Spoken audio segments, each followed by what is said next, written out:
para pemirsa di seluruh tanah air maupun yang berada di luar negeri, karena saya yakin juga kegiatan ini ditonton oleh masyarakat kita yang ada di luar negeri.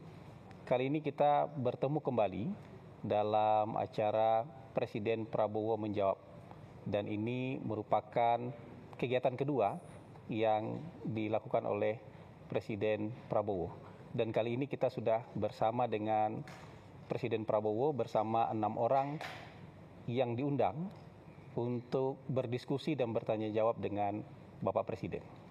Terima kasih Pak Presiden sudah menerima kami di sini.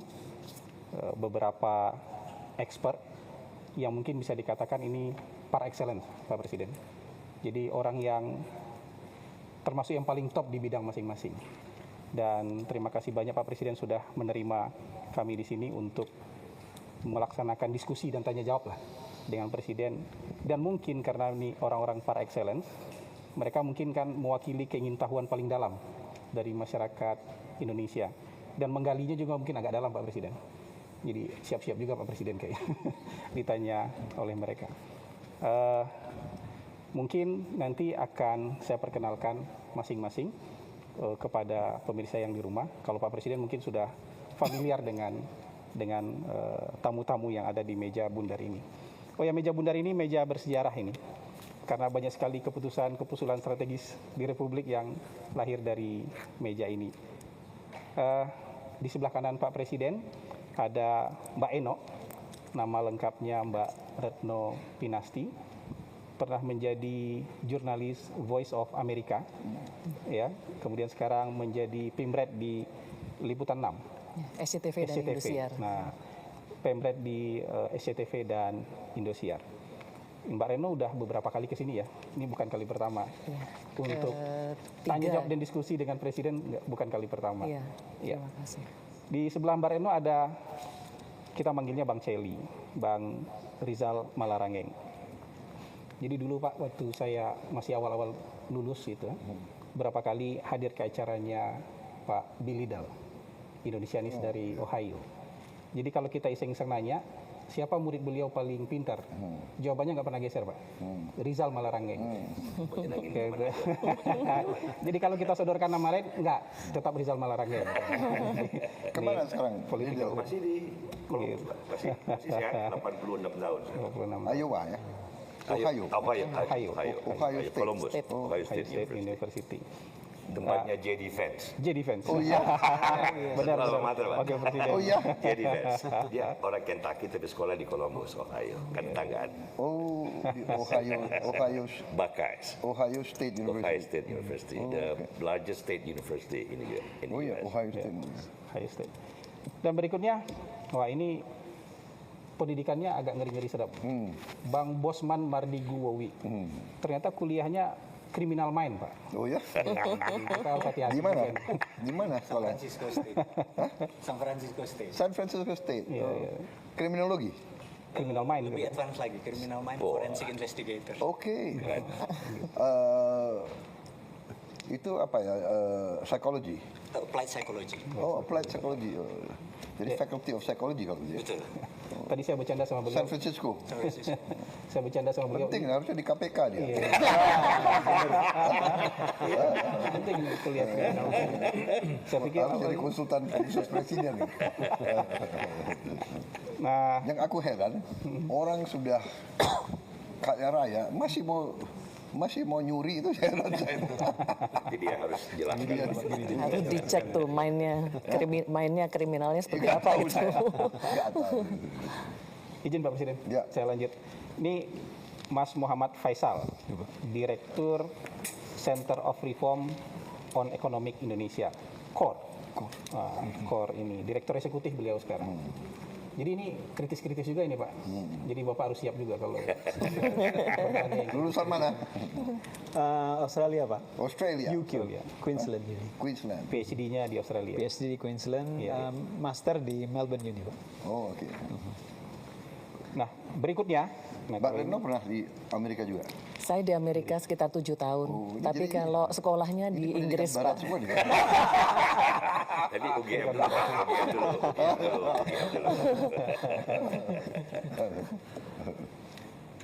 Pak Presiden, kalau ini pasti sudah sering lihat, tapi pemirsa, saya sebutkan aja nih Mbak Najwa Shihab, sudah sering juga pasti ke sini, ya, berdiskusi sampai malam dengan Pak Presiden. Tapi walaupun sering ke sini, pertanyaannya katanya tetap tajam-tajam, Pak. Jadi nggak mau kendor. Sekolahnya di mana? Saya S1 UI, Pak. S2 saya di Melbourne Law School. Oh, mau Melbourne Law School. Jadi, Orang hukum. Dan Produk, terakhir, produk asing. mantan Menteri Keuangan dan mantan Kepala BKPN, Bang Dede Khatib Basri. Sekarang lagi di Harvard, Bang ya? Iya. Sekarang lagi ngajar di Harvard. Ya mungkin nanti akan PhD-nya di mana, Pak? Saya dari Australian National University. ANU. Oke. Jadi inilah Pak, orang-orang yang akan berdiskusi dengan Bapak, bertanya segala macam hal, mungkin nanti dari yang paling ringan dan sampai paling berat. Tapi Pak, saya juga pengen bertanya sama Bapak sebagai pembuka nanti, supaya saya nggak kehilangan kesempatan bertanya juga Pak. Nanti saya pengen terima sama Bapak. Nah, kalau saya pantau-pantau Pak, Bapak kan sudah bicara soal ketahanan pangan, ketahanan energi itu lebih dari 20 tahun.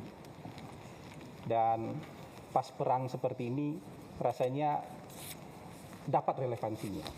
Kalau dulu kan kayak masuk kuping kanan, keluar kuping kiri aja kita ketika bicara ketahanan pangan dan ketahanan energi. Dan ini juga pengakuan dosa Pak, mohon maaf Pak. Saya 2019 ikut bully Bapak dulu Pak, waktu Bapak bicara kita harus siap perang, dunia bakal perang. 2019 ya? Iya Bapak bicara itu. Oh, you di Fiak sana ya? Iya.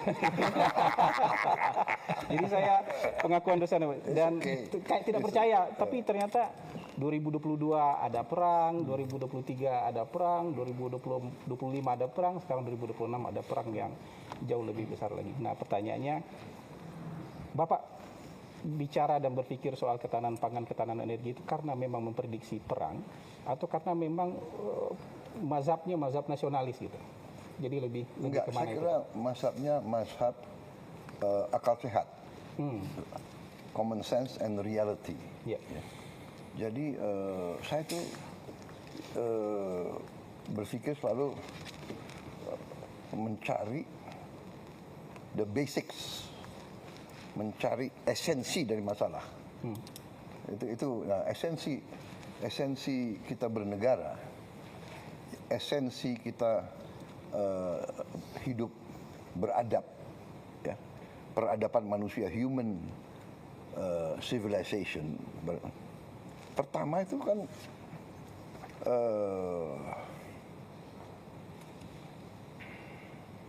pangan, makan. It's a basic need. Kalau psikologi kan Maslow, basic need. Pertama, ya kan, aman dari ancaman cuaca, ancaman binatang buas, dan ancaman manusia lain. Baru kebutuhan air untuk minum, kebutuhan makan.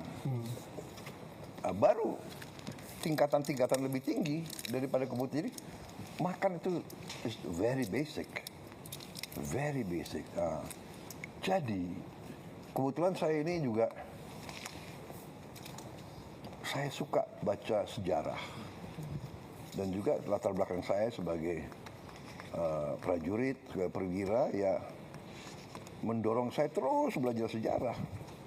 Dan di situ saya lihat common denominator, masalah yang azazi selalu adalah pangan. Iya kan?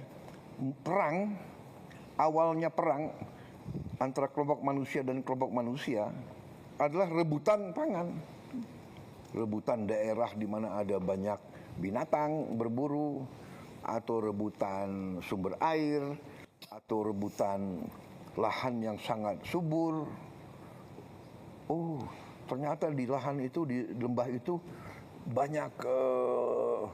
banyak rusa-rusa suka makan di situ. Berarti rumputnya subur. Aku ingin kuasai lembah itu. Tapi ada suku lain, perang, rebutan. Jadi itu yang mempengaruhi saya, sehingga saya lihat kalau kita ingin merdeka, kita harus jamin sumber pangan. Itu juga yang disampaikan oleh Bung Karno kan. Bung Karno begitu dia mimpin Indonesia baru merdeka, yang dia urus sebetulnya ya pangan, pertanian. Dia yang bikin IPB, dia yang selalu ngomong the hungry stomach cannot wait. Iya benar. Iya kan? Jadi itu sebetulnya bukan ya itu. Jadi waktu itu saya berbeda pandangan dengan mazhab atau kelompok yang berpikir oh dengan globalisasi, efisiensi kita bisa belanja aja dari mana saja. Ternyata nggak bisa. Iya, iya. Satu juga perkembangan sains dan teknologi membuat bumi kita sebenarnya semakin kecil. Kalau 200 tahun yang lalu perang di Eropa nggak pengaruh untuk kita. Iya, iya, iya. Iya kan? Biar aja Inggris sama Jerman perang, Prancis sama ya. Sekarang perang di mana saja berpengaruh. Gitu loh. Terasa Pak. Iya, perang Ukraina. Harga pangan naik di dunia. Karena Ukraina penghasil gandum, jagung yang terbesar, Rusia juga, ya kan? So bumi yang semakin kecil, the world gets smaller, ya kan? Because of technology. Kita interconnected. Kejadian di satu tempat berpengaruh kemana-mana. Apalagi nuklir, apalagi nuklir, ya kan? Iya. Saya kira itu, Pak Hasan. Iya, iya, iya. Jadi apakah Bapak waktu itu sudah 20 tahun lalu sudah berpikir akan ada perang? Oh, begini. Sad to say, sangat sedih bahwa memang sifat manusia itu selalu ingin dominasi yang lain. Ini sifat hakikat manusia. Dengan dominasi dia bisa menentukan kan. Yang tadi saya katakan, oh lembah di situ lebih subur dari lembah saya mau kuasai itu. Iya, iya. Oh lereng itu sumber airnya banyak, saya sumber airnya kurang, saya mau kuasai itu. Iya, iya, iya. Jadi kalau kita baca sejarah ribuan tahun manusia condong selalu perang. Nah perang adalah destruktif. Kita mengerti bahwa perang itu sangat jahat. Perang itu destruktif. Perang itu harus kita hindari at all cost. Iya. Tapi kalau kita terlalu naif, kita terlalu baik, kita nggak mau siap untuk perang, kita nggak mau belajar perang, kita nggak mau melengkapi diri untuk perang, kita justru akan dihabisi. Itu sejarah dunia. Ya itu akhirnya yang kita kenal sekarang dengan hukum Thukydides, ya kan? The strong will do what they can, the weak suffer what they must. Yang kuat akan berbuat sekendak hatinya, yang lemah harus menderita. Itu sudah menjadi semacam adagium. Hukum alam jadinya. 2500 tahun. Si Thukydides ini ahli sejarah Yunani yang menulis buku 2500 tahun yang lalu. Dia cerita tentang perang antara Sparta dan Athena. Tapi itu pelajaran yang diajarkan di mana-mana. Iya. Kalau nggak salah itu salah satu wajib baca untuk hampir semua yang mau jadi jenderal di tentara-tentara maju. Belajar Thukydides. Iya, iya, iya. The strong will do what they can. Jadi ada lagi pelajaran ya dari ahli sejarah Romawi, Vegetius, sekitar sama itu 2500 tahun. Rupanya dari situ sudah mulai tulisan-tulisan tentang perang. Vegetius dia kasih pelajaran sic vis pacem para bellum. Siapa yang mau damai? Sic vis pacem, kalau kamu mau damai, bersiaplah untuk perang. Nah, yang kita lihat sekarang yang kita soal politik, saya tidak ikut-ikut ya politik. Tapi kalau dari segi kita lihat perang kemarin terakhir ini yang sedang berjalan, Iran lawan Amerika dan Israel, harus kita akui Iran tuh persiapan yang lama. Ya. Dan dia sendiri mengatakan, kami sudah siap perang ini sudah puluhan tahun. Dia kan dia di embargo ya, dia di 79. sanction berapa tahun itu? 49, 47 Hampir tahun. 79 kan mulainya. 47 tahun, Pak. 47 tahun. Iya. 40 tahun di embargo loh. 47 tahun dikasih sanksi. Bertahan dia. Ada banyak pro dan kontra tentang rezimnya dan sebagainya ya, tapi bahwa dia berani dan siap perang lawan kekuatan sangat besar. Iya, iya, iya. Dan dia bertahan nih sudah hari ke berapa? 17 ya? 17. Dan menyerang juga Pak, bukan hanya bertahan. Menyerang. Iya, tapi dia menyerang sesudah diserang. Ya. Enggak, maksudnya punya kemampuannya itu. Ya. Jadi di 47 years dia bukan diam, dia benar-benar persiapan. Mempersiapkan diri. Karena yakin itu akan pasti terjadi. Iya, iya, iya. Iya. Bang Celi, ada yang mau ditanyakan Terima ke kasih Pak Prabowo? Pak Presiden bisa diterima bersama kawan-kawan mewakili teman-teman. Ya, saya terima kasih. Ini bagi saya kehormatan. Kehormatan Terima kasih. besar. Ini sebenarnya kita sudah memulai tapi dengan pertanyaan ringan dulu Bapak Presiden karena sudah mulai berat supaya kan masih panjang malam. Masih panjang. Biar lebih ini sedikit yang lebih ringan barangkali kan banyak persoalan dunia, Bapak juga punya passion geopolitik, belum lagi persoalan dalam negeri. Pertanyaan yang barangkali tidak kurang penting ya, bagaimana proses sehari-hari tokoh sejarah yang sedang berlangsung cepat itu mengambil jarak dan santai mengedurkan, karena kalau Churchill misalnya Bapak kan di tengah Perang Dunia Kedua pun dia minta izin jangan sampai jam tidur siang saya terganggu. I know it's a war but I need to rest so I can think better. Iya. Kalau ada waktu kosong sedikit melukis dan ngasih makan angsa. Iya. Kalau Ronald Reagan tidur siang juga sama, Iya. baca komik dan menunggang kuda. Iya. Seorang Prabowo seperti apa Bapak dalam mengambil jarak dan Saya terus terang aja ya, saya anggap tidur itu penting. Tapi kalau saya teknik agak lain. Saya itu bisa tidur di mana saja. Di mana saja, kapan saja. Ya. Jadi mungkin ini ilmu saya dapat di tentara. Jadi bagi saya umpamanya naik mobil, saya bisa tidur. Naik helikopter, saya bisa tidur. Naik pesawat, saya bisa tidur.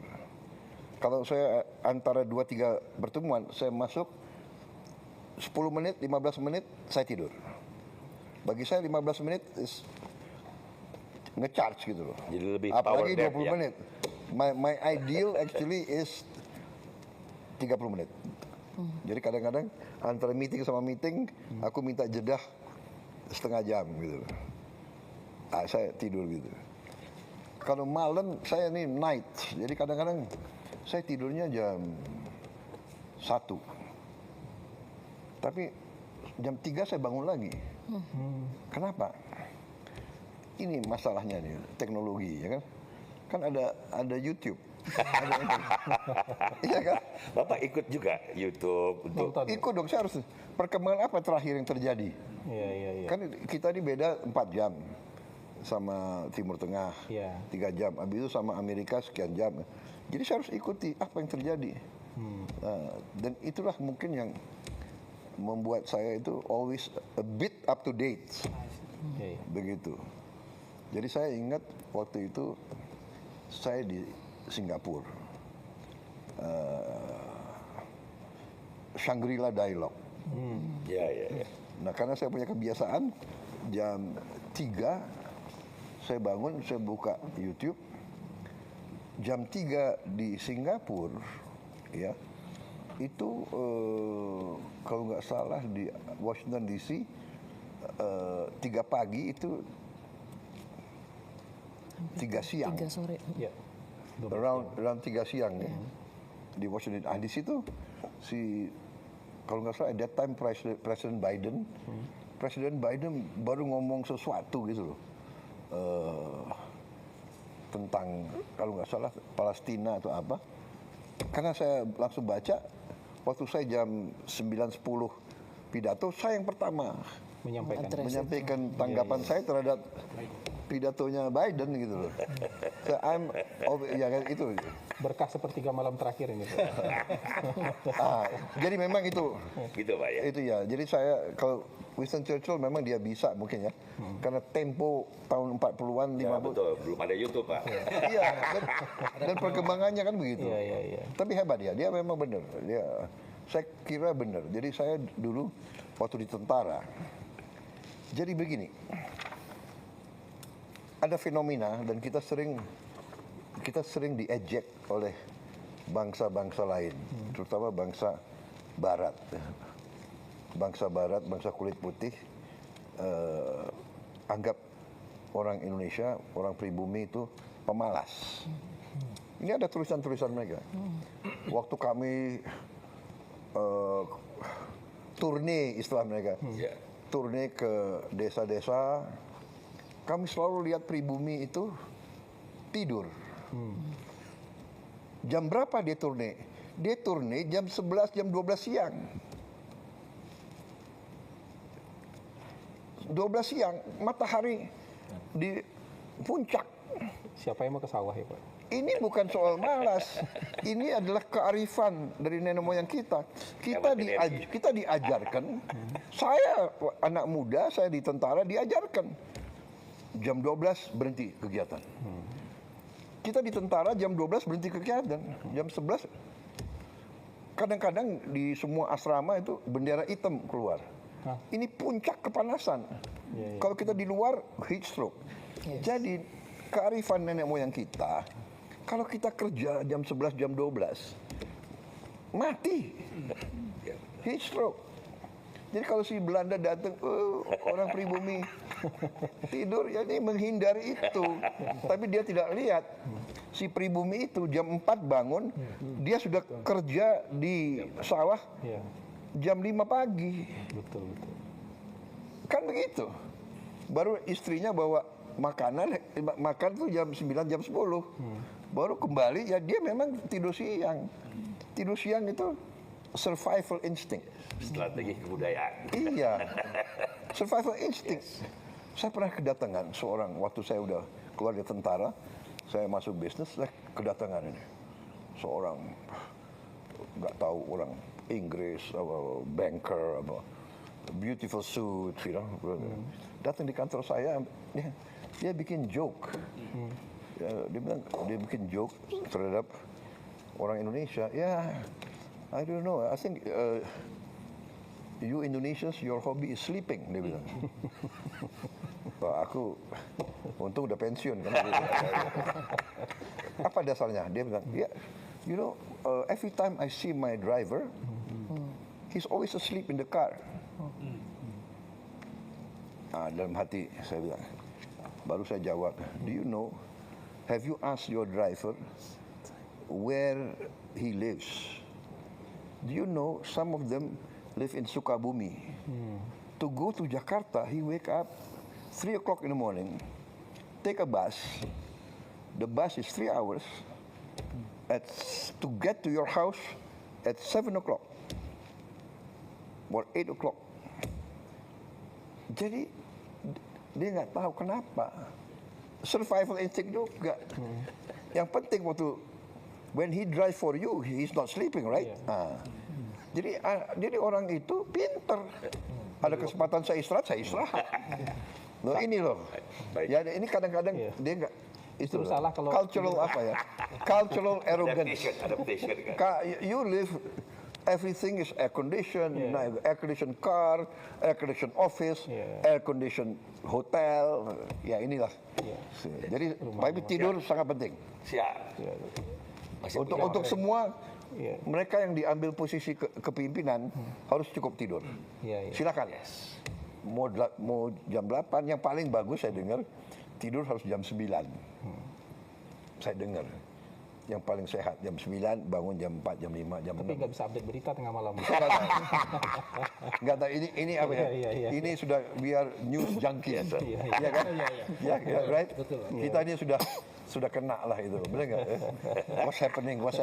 Katanya anak-anak muda sekarang ya kan terlalu tergantung gadget ya. Iya, betul. Sangat tergantung. Dan harus karena katanya ada detox gadget katanya. Ya. Ada Masuk ke penelitiannya, Pak. masuk kemana nggak boleh bawa gadget. Nggak boleh. Penelitiannya adalah misalnya di Amerika, Eropa sekarang, rata-rata 8 jam sehari mereka di exposed to Ke gadget. 8 hours a day. That's a long time in your life. 8 hours, iya. Saya kalau lihat, ikan itu saya punya staff lagi duduk, apa ini berjam-jam.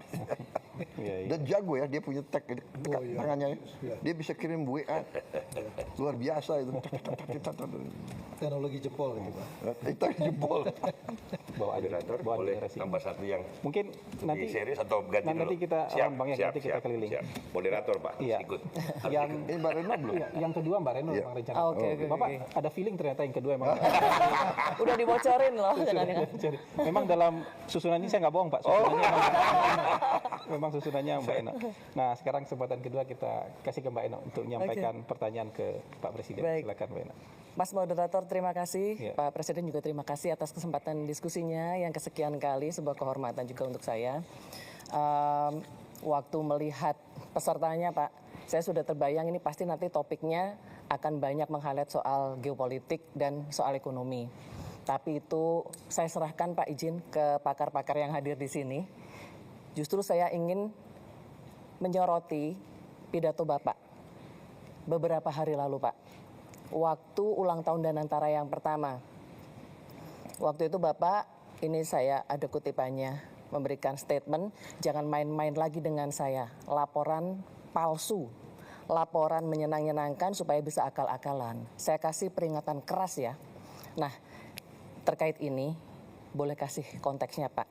Ini kira-kira laporan palsu ini terkait apa, oleh siapa, seberapa sering, dan kira-kira bagaimana Bapak bisa sadar bahwa selama ini Bapak ada beberapa data yang palsu ya dalam laporan yang Bapak terima.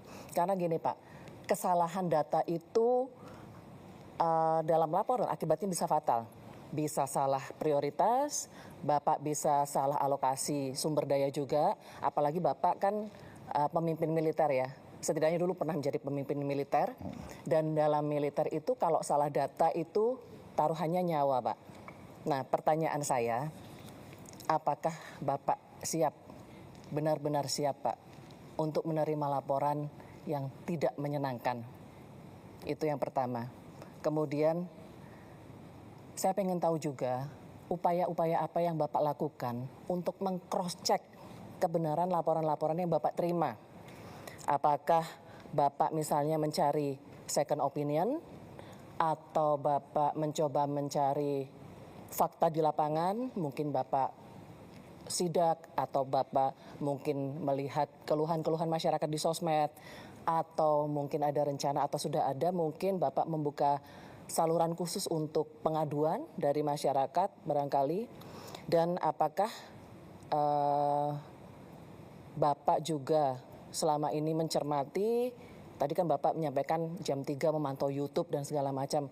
Mungkin kritikan-kritikan dari pengamat Pak, atau dari pers seperti kami gitu ya.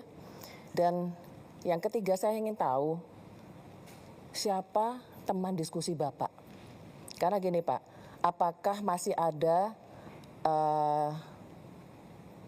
sosok-sosok non-birokrat ya Pak ya, yang selama ini menjadi teman diskusi Bapak, semacam West Wing lah katakan seperti itu. Apakah mungkin, saya nggak tahu apakah KSP masih menjalankan fungsi itu gitu ya, karena dalam pengambilan keputusan atau kebijakan biasanya untuk mematangkan itu perlu diskusi. Jadi saya ingin tahu siapa Pak yang memainkan peran devil's advocate selama ini untuk Bapak. Panjang ya Mas Moderator ya? Pertanyaan tadi ya. 3 ya, tapi satu topik ya. Baik, jadi kita ini, apalagi saya selalu katakan, saya sudah lama jadi orang Indonesia. Ya. Jadi budaya ABS ini, asal Bapak senang, asal Ibu senang, laporan palsu ini sudah membudaya. Saya kira di semua institusi.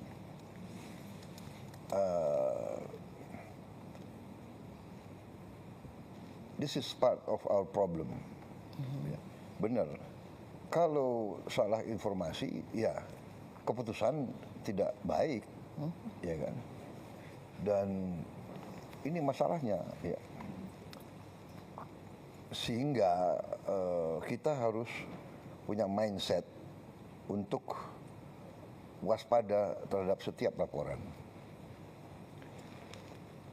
Dan benar, Mbak Retno, kita harus mau dan berani untuk menerima laporan yang paling tidak enak. Dan benar, saya suka monitor posting, podcast yang menyakitkan pun saya nonton. Karena saya anggap walaupun dia nyerang begitu dengan cara yang tidak baik, umpamanya ya, dan kadang-kadang saya ambil kesimpulan, oh ya, dia hanya motivasinya hanya dendam aja, nggak apa-apa. Tapi bagi saya ini, bagi saya itu adalah justru membuat saya lebih waspada. Jadi saya sebetulnya walaupun kurang ajar ya, tapi oh ya saya harus lebih waspada. Baru saya cek, ya kan? MBG diserang, cek, saya langsung cek. Panggil kepala BGN dan saya terus cross check. Saya kirim orang-orang saya ngecek. Saya kira kalau nggak salah ya, mungkin saya bisa cek langsung malam ini. Dari sekian puluh ribu dapur sudah kita tutup lebih dari 1.000. Lebih dari 1.000. Iya kan? Iya benar, udah datanya ada ya, lebih dari 1.000. Ini saya punya wakil kepala, satu ibu ya, ibu Nani ya. Ini galak sekali dia. Ya, dia sidak terus kerjanya. 1.030 ya. Iya, datanya 1.030 Pak. Ada yang SP1, SP2 juga itu Pak. Total 1.200. Surat peringatan yang sudah disuspend 1.030. Nah, dan yang kita lakukan sekarang adalah sertifikasi.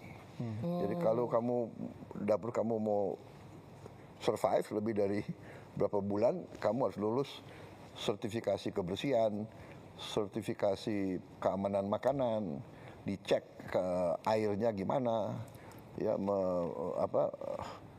airnya aman, airnya dimasak atau di apa tuh, kemudian omprengnya semua itu ada kriterianya. Mulai ada standarisasi. Oh iya, standarisasi. Dan kalau nggak beres ditutup, disuspend aja, sudah terserah kau. Habis itu kita kasih nomor telepon bebas pulsa, siapapun boleh cek dan titik koordinat dari dapur itu diketahui oleh masyarakat sekitarnya. Jadi siapapun, ibu-ibu, orang tua, kepala sekolah, dia boleh masuk dan dia boleh komplain. Jadi memang laporan yang hanya bagus-bagus itu budaya yang tidak baik. Dan itu mungkin budaya Indonesia adalah mungkin niatnya baik, tidak mau menyusahkan pimpinan. Mungkin ya niatnya baik. Tapi jangka panjang. Contoh, saya kasih contoh ya mungkin contoh zaman saya di tentara. Saya waktu itu komandan Kopassus. Saya sudah jenderal kalau nggak salah ya. Saya inspeksi ke Batu Jajar, pusat pendidikan, yang saya dulu pernah jadi komandan. Saya lihat keliling-keliling, tahu-tahu di satu titik saya lihat di situ ada helikopter dari jauh. Helikopternya latihan fast roping, turun dengan tali. Naik turun. Suatu saat helikopternya berhenti. Berhentinya agak lama gitu. Saya tanya komandan yang di situ, itu kenapa helikopter berhenti? Oh, break Pak untuk makan. Udah kan, break untuk makan kan. Jadi saya nggak tanya lagi. Besoknya saya di Cijantung, saya terima di situ kan selalu di tentara itu ada laporan harian. Jadi kalau hari Selasa hari ini atau laporan hari Senin dikasih laporan di batalion ini terjadi ini di saya dapat laporan di pusat pendidikan pasukan khusus Batu Jajar pada jam 13.08 telah terjadi kecelakaan dari helikopter gini-gini. Oh ini yang saya di sini waktu itu. Tapi nggak dikasih tahu. Tapi nggak dikasih tahu. Oh, Anda ngerti? nggak paham. Apa yang Bapak lakukan waktu Niatnya saya telepon ke komandannya. Kenapa kok nggak laporan? Nggak enak komandan. Nanti komandan kan begitu. Niatnya. Tapi menurut saya kamu lain kali jangan ya kasih tahu apa adanya. Mungkin saya bisa bantu, saya bisa apa. So ini masalah. Jadi saya karena itu kemarin tuh di Nantara laporan pertama, Pak 1 tahun hasilnya bagus, begini.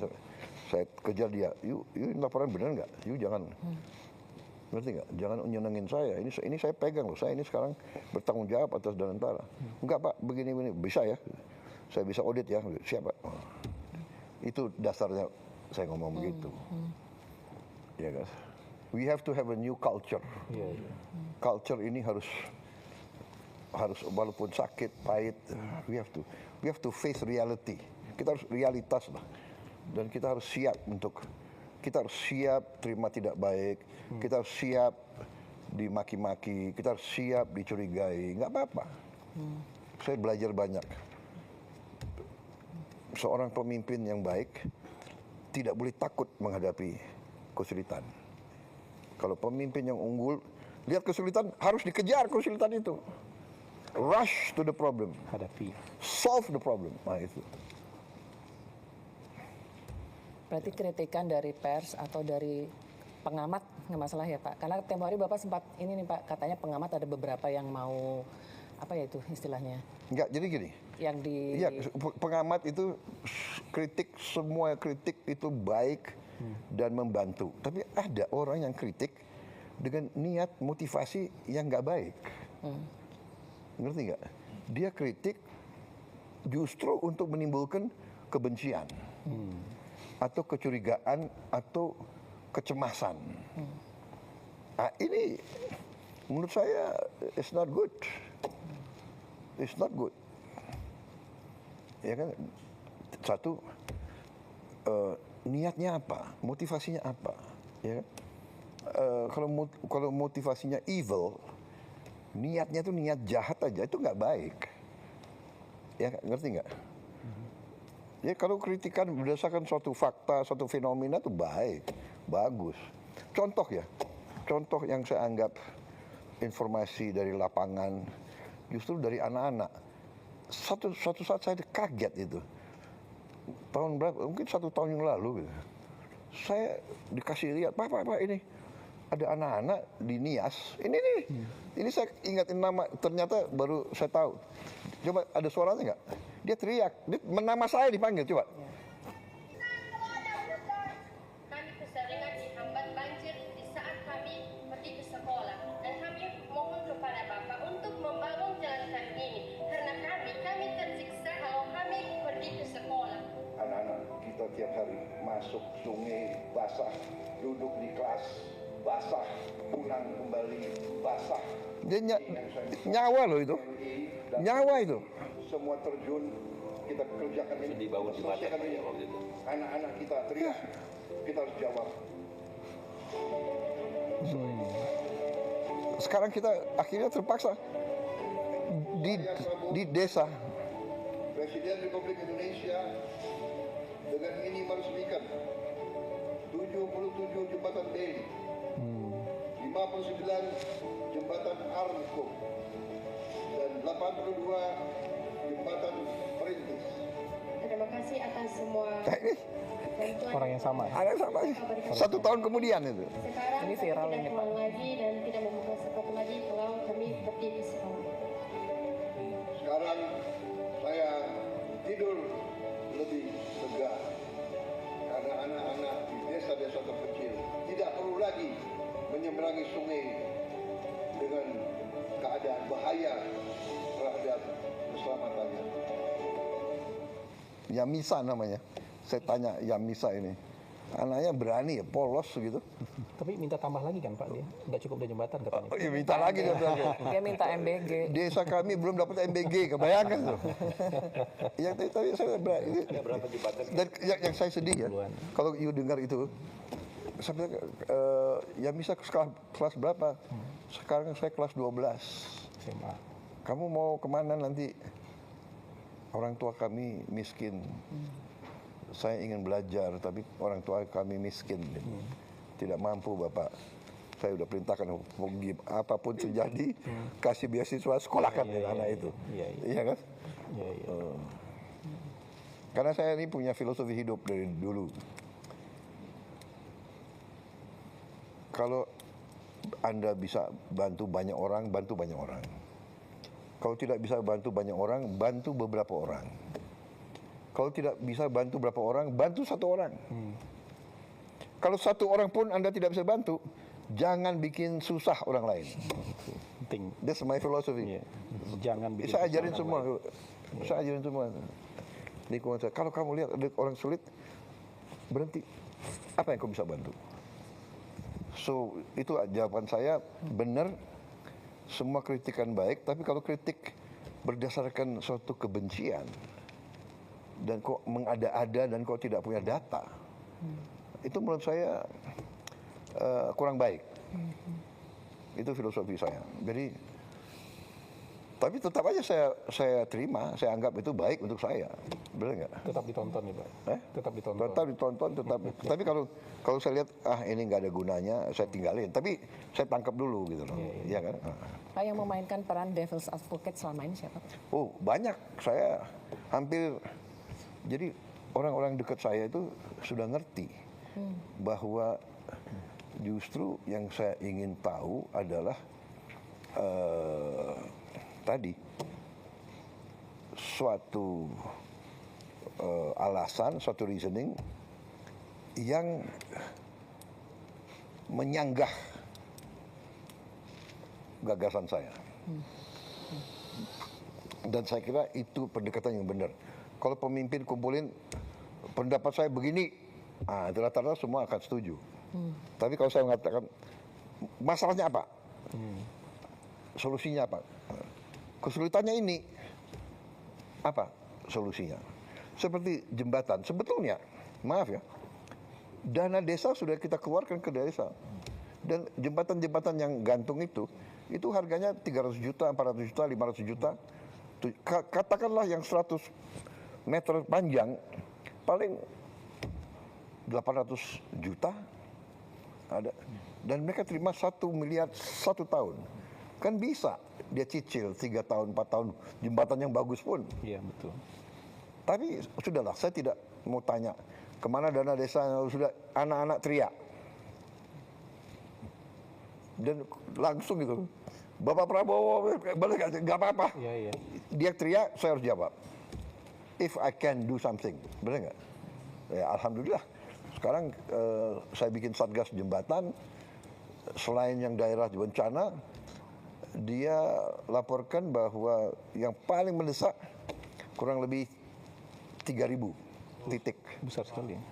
Tapi insya Allah awal 2027 selesai 3.000. Semua provinsi Pak ya? Semua provinsi. Iya. Nasional. Oke. Siap. Cukup Mbak Eno sementara ya, round 1. Siap. Kita mungkin masuk ke tema ekonomi Pak. Agak berat lagi Pak. Silakan Bang Dede Basri. Terima kasih moderator. Terima kasih Bapak Presiden. Mungkin saya berikan sedikit konteks Pak, karena ini concern saya. Saya itu melakukan penelitian mengenai... Maaf ya, kan ini diskusi ya. Gak usah setiap saat Bapak Presiden nanti Anda nggak enak, ya kan, udah kan? Mas Prabowo gitu, bener nggak? Janganlah Pak. Ini di luar jam ya. Apa saya buka ini kali ya? Nggak ada yang berani Pak. Justru kalimat kita nggak keluar nanti kalau gitu. Nggak tahu saya, kayaknya sekat gitu loh. Aku lebih senang itu anak itu Yamisa, Pak Prabowo. Dia nggak bilang Bapak Presiden kan? Hah? kadang-kadang ya anak-anak itu lebih polos ya. Iya betul. Hah? Aku kadang terharu gitu. Betul. Kamu mau belajar apa? Saya sih mau studi Pak, mau jadi dokter. Tapi orang tua saya nggak mampu. Aduh. Saya udah kasih tahu staf saya. Pokoknya dia harus sekolah. Iya. Tidak boleh orang tua tidak mampu, anak yang nggak boleh. Itu apa ya motivasi saya itu. We have to create suatu bangsa Indonesia yang ya kan, anak orang paling miskin pun harus bisa sekolah. Sebenarnya itu Undang-Undang Dasar 45. Ya, betul. Ya. Saya lanjutkan Pak ya. Ya. Jadi saya melakukan penelitian Pak mengenai social unrest Pak, unjuk rasa di berbagai negara di dunia. Kenapa dalam 25 tahun terakhir itu unjuk rasa frekuensinya makin banyak Pak. Temuan yang menarik itu adalah ada hubungan yang sangat kuat antara menyusutnya kelas menengah dengan unjuk rasa. Itu terjadi di Latin Amerika, di Southeast Asia, termasuk di Indonesia Pak. Ya. Nah, data kita yang terakhir itu menunjukkan sepanjang 2019 sampai 2024 Ya. itu kelas menengahnya menyusut Pak. Ya. Nah, kita kalau lihat dari angka pengangguran, betul angka pengangguran kita itu turun Pak. Ya. Tetapi sekarang tingkat pengangguran tertinggi adalah mereka yang educated. Ya. Apakah itu tamatan universitas, SMA, SMK. Nah ini problem baru nggak hanya unik di Indonesia, di seluruh dunia Pak. Karena pertumbuhan ekonomi itu menciptakan lapangan kerja tapi informal Pak. 80% dari lapangan kerja yang tercipta tahun 2019 sampai 2024 itu informal Pak. Dan upahnya itu sekitar $120 sebulan. Nah, Bapak bisa bayangkan mereka terdidik, mereka muda, mereka punya informasi, YouTube segala macam. Ini kemudian bisa jadi potensi dari social unrest. Dulu di tahun 90 Pak, isu inequality itu mungkin samar buat orang. Tapi dengan sosial media itu berubah menjadi daily reality show Pak. Karena dia bisa lihat bagaimana cara hidup orang. Nah karena itu saya concern ya, kalau penciptaan lapangan kerja kita ini informal, ini bisa jadi soal ke depan. Apa yang kira-kira Bapak Presiden akan lakukan untuk address supaya lapangan pekerjaan ini yang tercipta adalah lapangan pekerjaan yang decent Pak. Tidak hanya sekedar create jobs, but create good jobs. Mungkin itu Pak. Justru inilah yang saya sedang lakukan. Justru ini. Makanya saya menyampaikan waktu saya maju sebagai presiden, saya tidak bicara lagi pembangunan bangsa. Saya bicara transformasi bangsa. Yang terjadi adalah deindustrialisasi. Yang terjadi adalah uang Indonesia tidak tinggal di Indonesia. Saya ingin hilirisasi. That's the only way. Kita tidak boleh ekspor lagi bahan mentah. Kita harus mengolah bahan mentah itu menjadi turunan produk industri yang bernilai tinggi. Di sini nanti bisa anak-anak muda yang pintar-pintar bekerja. Create good job. Saya akan buka pabrik mobil. Kenapa kita harus jadi pasar mobilnya orang lain? Kenapa? Karena will. Dengan segala hormat, Korea. Sumber alam Korea apa? Coba periksa. Kita punya sumber alam semua untuk bikin mobil. Tapi dia sudah puluhan tahun lebih dulu dari kita bikin mobil. Kita punya timah, kita punya boksit untuk alumina, diolah menjadi aluminium jadi mobil. Tapi kita nggak bikin processing boksit. Prosesnya nggak ada.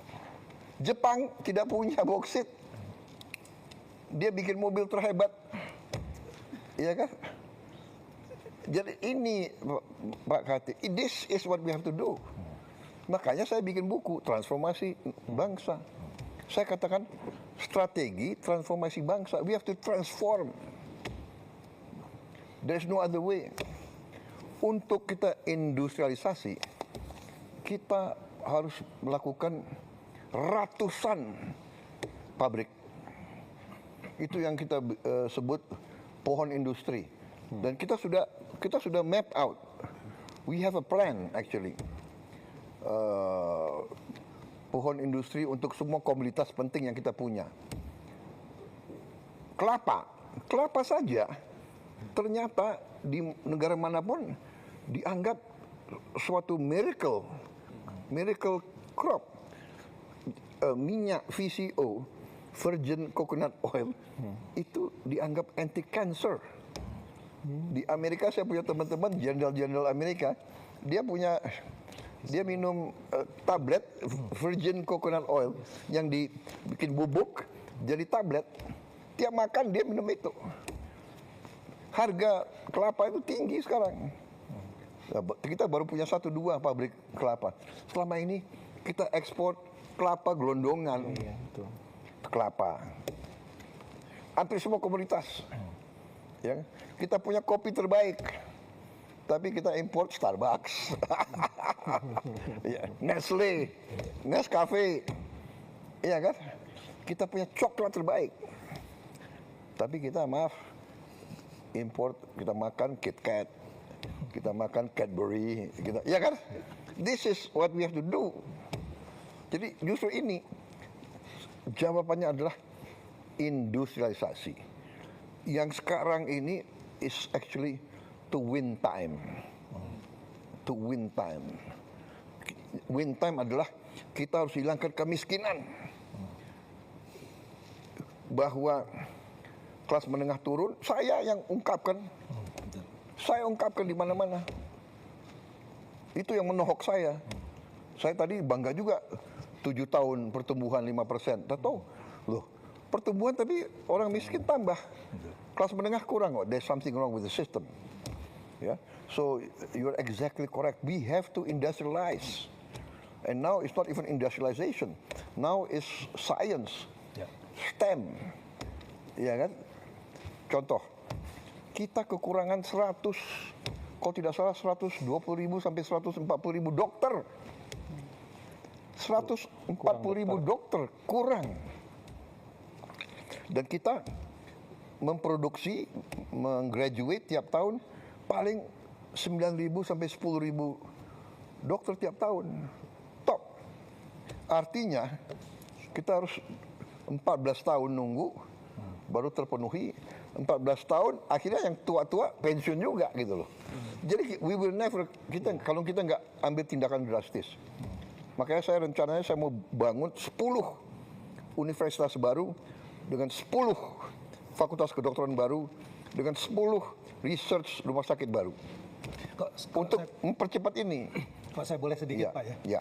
Problem dengan industri kita tuh competitiveness. Karena di sini, Pak, terus terang aja, uang nggak masalah, tapi masalah jadi uang, Pak. Jadi karena persoalannya di-create oleh birokrasinya begitu banyak. Bapak willing untuk lakuin deregulasi nggak, Pak, untuk itu, Pak? Oh, harus. Deregulasi harus. Saya sudah deregulasi gila-gilaan mungkin. You tanya aja. Masalah pupuk ya. Masalah pupuk. Saya menemukan ada 145 peraturan. Ini contoh ini. Ini salah satu yang harus salah satu prestasi pemerintah saya ya.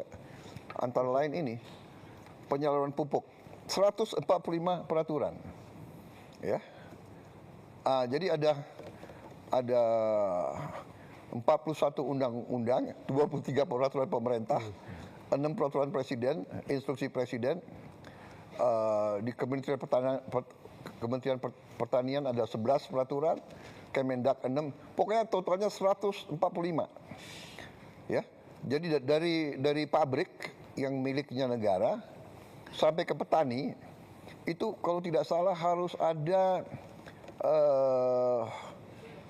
berapa belas tanda tangan. Gubernur harus tanda tangan. Pertama harus ada, kalau tidak salah harus ada 14 kementerian tanda tangan. Baru gubernur tanda tangan, baru bupati tanda tangan. Jadi ini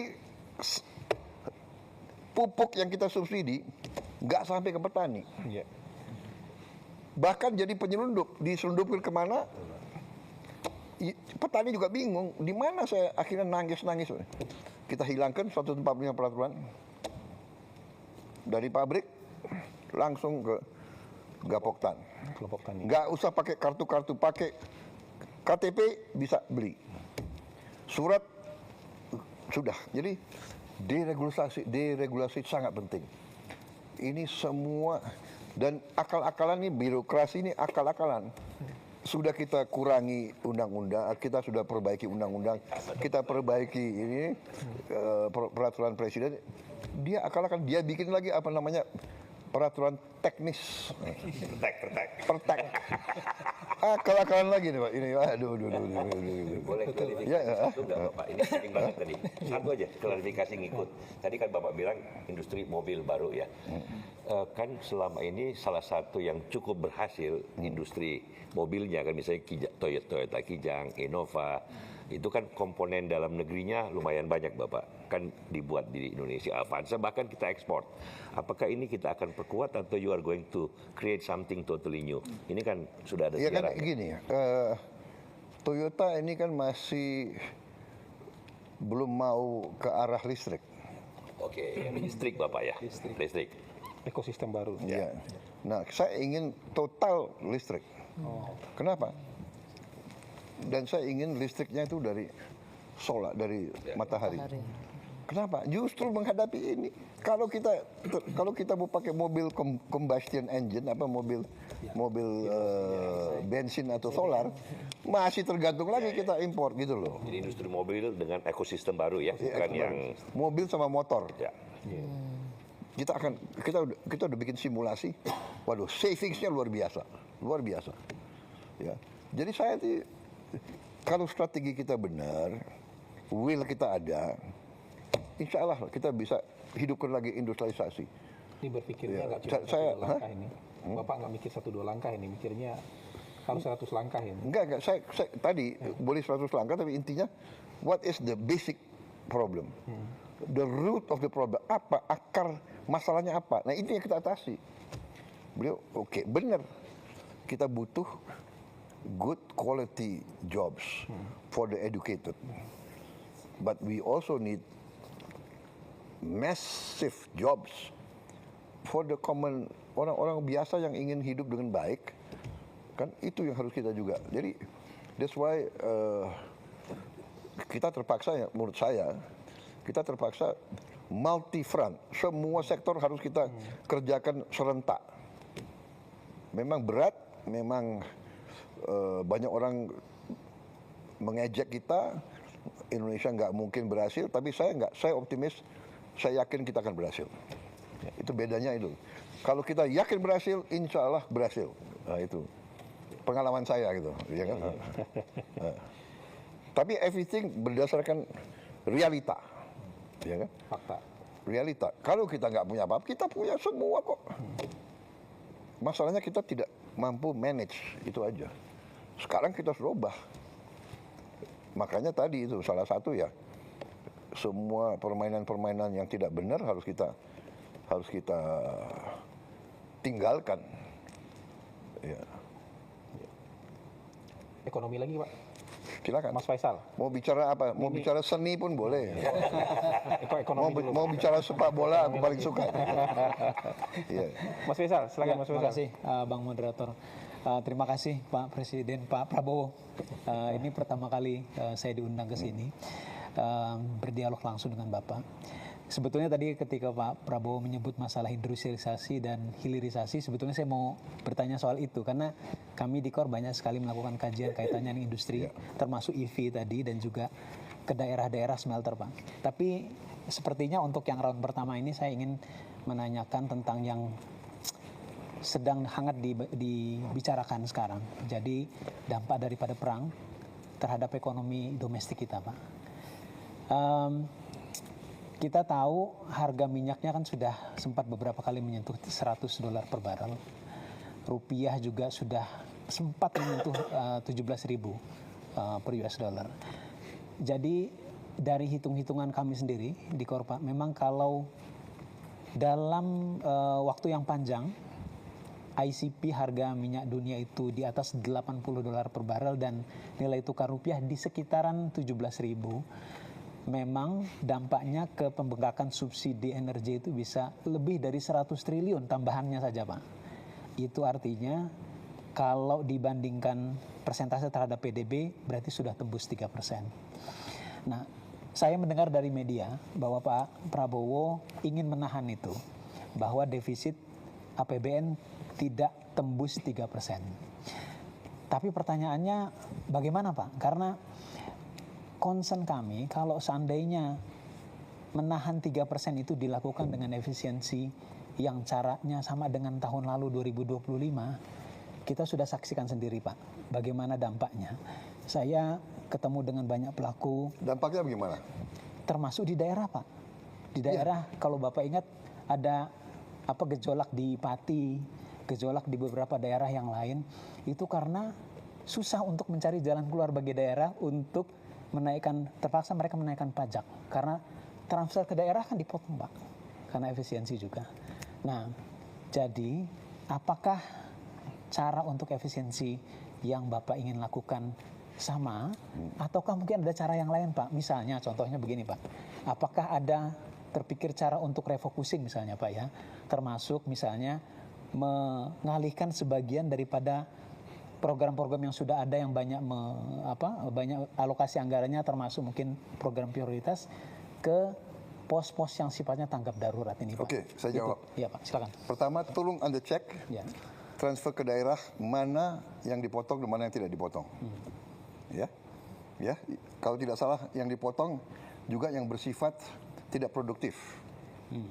Dan saya ingin jelaskan, waktu pertama kita lakukan efisiensi, kita menghemat 308 triliun dari pusat sebagian besar. Ya.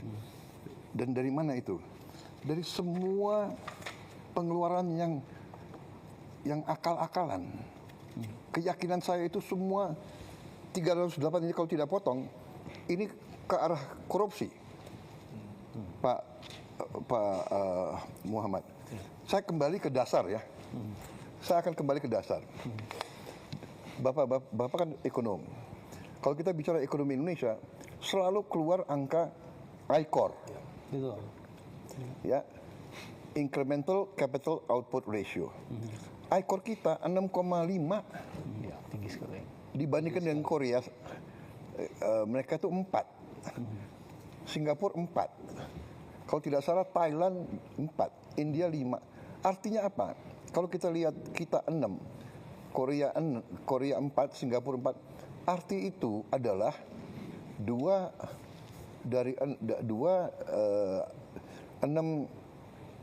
per 6 kan 2/3. Ya.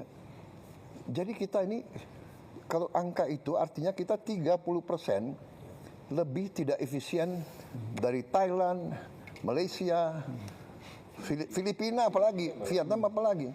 Vietnam 3,6, Filipina, saya mau tanya. 2 kali lipat tidak. Ya, saya mau tanya ya, Pak Muhammad. Kita bedanya apa sama orang Filipina? Kita rasnya apa? Apa kita lebih bodoh?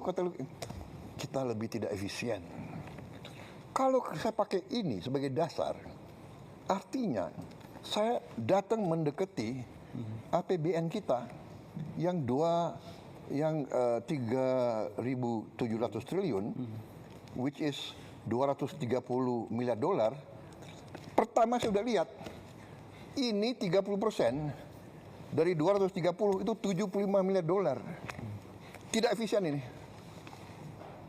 Dan saya sudah buktikan, dengan efisiensi saya bisa menghemat di awal 308 triliun. Itu sama dengan 18 miliar dolar. Masih banyak yang bisa kita hemat, Pak Muhammad. Banyak sekali yang bisa kita hemat. Coba, masa kita ada biaya seremonial? Tiap kementerian, tiap badan di seluruh eselon Indonesia itu ada biaya untuk ulang tahun. Saya bilang sudahlah, seremoni hanya di ruangan, potong tumpeng, ya kan? biaya percetakan dan souvenir kita potong 75%. Pembelian alat tulis kantor kita potong 90%. Tiap kantor selalu beli alat tulis, beli buku, komputer hampir tiap tahun. Sewa gedung, peralatan, rapat seminar sejenis. Sudah ada kantor kementerian, semua pejabat maunya rapat di luar daerah, Luar kota. di luar kota. Ada yang mau di Bali, ada yang mau kajian-kajian, analisa-analisa, saya bilang masalahnya sudah jelas kok, masalah kemiskinan, kesenjangan, lapangan kerja, iya kan? Jembatan anak itu teriak, Pak Prabowo, tiap hari kami basah. The problem is there. Jadi saya lihat dengan penghematan yang pasti ke korupsi. Nah, ini di awal, di akhir tahun pertama pemerintahan saya, Menteri Keuangan melapor, Pak, kita masih ada sisa sekian ratus triliun juga. Itu contoh. Ya, jadi menurut saya, kalau kita hadapi krisis, ya semua upaya kita pelajari, ya kan? Pertama, kita harus turunkan konsumsi.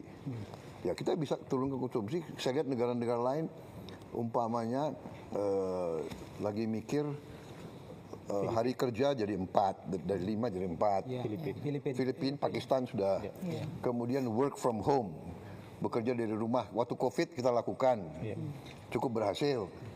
Ya, saya kira kita bisa lakukan itu juga. Mungkin 75% karyawan dan pegawai bisa kerja dari rumah. Sekarang ada Vicon, ada banyak teknologi. 30 tahun yang lalu nggak ada, itu satu. Kita juga bisa, sebagai contoh tadi ya, work from home, kita juga bisa, umpamanya, satu mobil nggak boleh ditumpangi satu orang.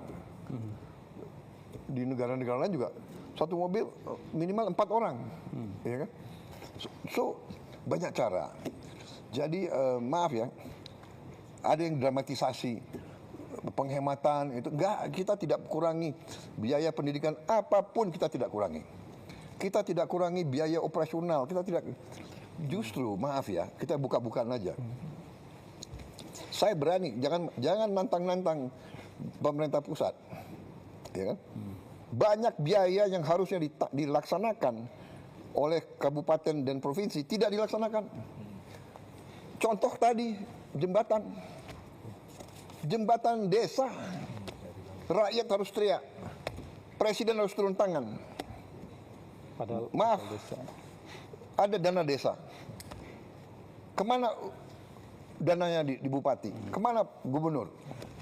Tapi oke lah, saya ambil alih tanggung jawab. Ya, jadi kita ini harus terbuka, kita harus fair. Banyak pejabat itu terlalu banyak, menurut saya ya tidak efisien. Anda lihat sendiri, kita buka-bukaan ya. Ada kabupaten, apa kabupatennya? Pemerintah daerah, dia beli mobil dinas gubernur berapa? 8M. Ya, provinsi. ya, ada tuh provinsi. Provinsi. Kaltim. Gubernur. Saya presiden di Republik Indonesia, saya pakai mobil mau buatan Indonesia. Iya kan? Harganya 700 juta itu. Mungkin karena ini presiden ya, ada apa namanya? Anti peluru, mungkin harganya 1M. Tapi tidak 8M. Coba kita selidiki semua. Efisiensi, habis itu kunjungan kerja. Sudahlah, itu yang kita minta, kesadaran, rasa tanggung jawab, ya kan? Bupati, kerja untuk rakyatmu. Gubernur, kerja untuk rakyatmu, ya kan? Itu yang kita minta. Jadi krisis ini ya kita akan sesuaikan.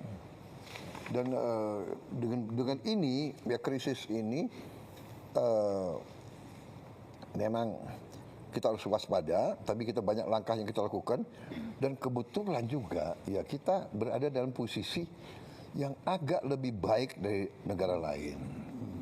Satu, kita sudah kontrak ya. Untuk tahun ini kan kita sudah punya kontrak-kontrak. Dan sebagian kontrak-kontrak itu justru bukan dari daerah situ. Kita dari Afrika, kita juga dari Amerika. Ya, harga itu kita ambil rata-rata 1 tahun. Ya. Tapi benar, kalau perang ini berjalan lama dan harga di atas 100, kita harus benar-benar lakukan langkah-langkah. Tapi ini juga akan mempercepat strategi kita. Dari awal strategi saya, swasembada pangan, swasembada energi, swasembada air. Air kita cukup, alhamdulillah. Banyak negara di Teluk itu Air aja nggak ada. air aja nggak ada. Ya, Saudi Arabia tidak punya air. Dia hidup dari desalinasi. Air laut. Dari instalasi desalinasi harganya 1 miliar satu. Dia punya nggak tahu 7, 8, 10 saya tidak tahu. Tapi kalau musuh dia lawan dia Ngebom. menghancurkan itu 7, 8 dia Ada air. dia very bad trouble. Bahrain, Qatar, UAE sama juga. Tidak ada air. Even Iran air susah.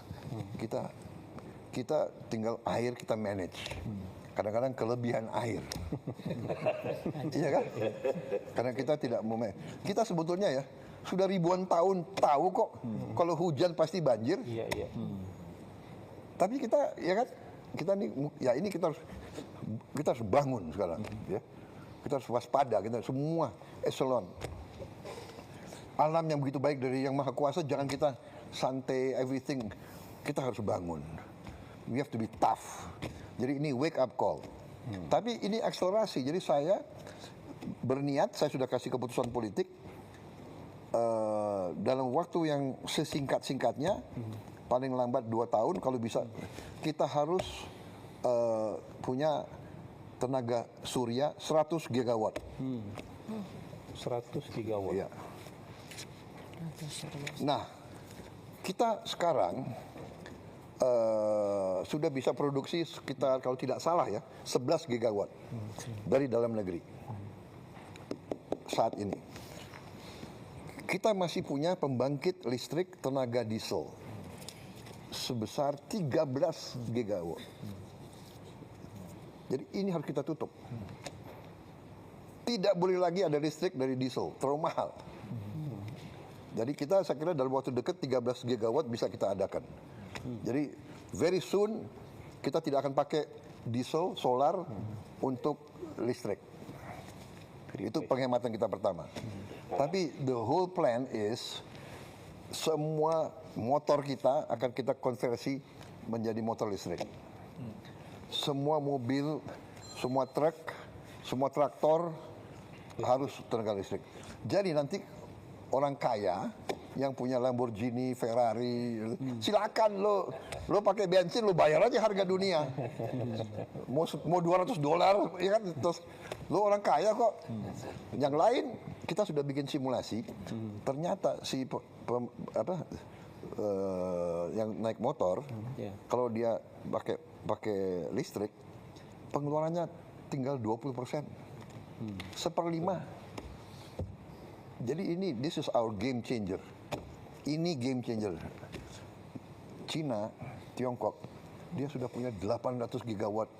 Dia the most advanced in tenaga surya. Untuk solar panel. Besar-besar. 100 Wah, saya pernah ingat, saya nggak tahu ya, 10 tahun atau berapa tahun yang lalu saya di Beijing, siang-siang kuning. Kalau nggak salah sebelum Olimpiade itu. Oh iya. Smognya kuning siang hari.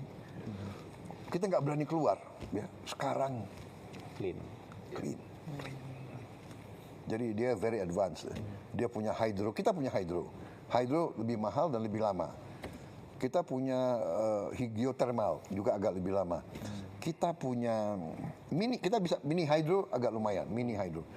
Tapi kita punya, kalau tenaga surya itu bisa cepat, dan yang kita punya keunggulan, maaf, saya diejek kan, ini presiden sawit. Ya, saya bangga, saya jadi presiden negara yang penghasil kelapa sawit terbesar. Dari kelapa sawit, kita bisa menghasilkan solar. Bensin juga bisa. Dari kelapa sawit bisa bensin juga. Aftur juga bisa. Aftur dari kelapa sawit. Jadi we are in a better position than many countries. Tapi benar, 1 tahun ini kita harus benar-benar waspada. Ya, mau tidak mau kita harus semua merasakan, kita kurangi konsumsi BBM. Ya, tapi ya kita harus siap kemungkinan paling jelek karena ya Iran kan dia mau bela diri. Cara dia bela diri ya dia harus tutup Hormuz, iya kan? Dan dia harus membuat istilahnya negara yang nyerang dia menyesal. Dan target dia ya, BBM crude oil $200. Dia ngomong begitu kok. Tapi sekarang berkisar naik turun ya. 100, 110, 112. Karena juga masih banyak sumber lain gitu. Ya kan, masih. Tapi still bagi kita berat kalau memang benar. Kalau di atas, kalau pakar yang tim saya mengatakan kalau di atas 90, 95 itu berat bagi kita. Ya. Kan sudah 3 perang teluk Pak. Yang pertama, kedua kan yang 91 dan 2003 nggak terlalu berdampak. Yang paling berdampak embargo OPEC Pak, 73 ke 74. 3 kali lipat dalam setahun, 100%. Dan itu long lasting. Kita dapat bonansa kan net ekspor. Dan ingat ya, kita punya batu bara yang masih banyak. Batu bara untuk listrik itu paling murah sebetulnya. Batu bara lebih murah dari, tapi tenaga surya. Lingkungan buruk Pak. Batu bara secara lingkungan buruk. Lingkungan buruk. Tapi namanya krisis kan. Ya. Mbak Nana kayaknya giliran mau nanya. Silakan.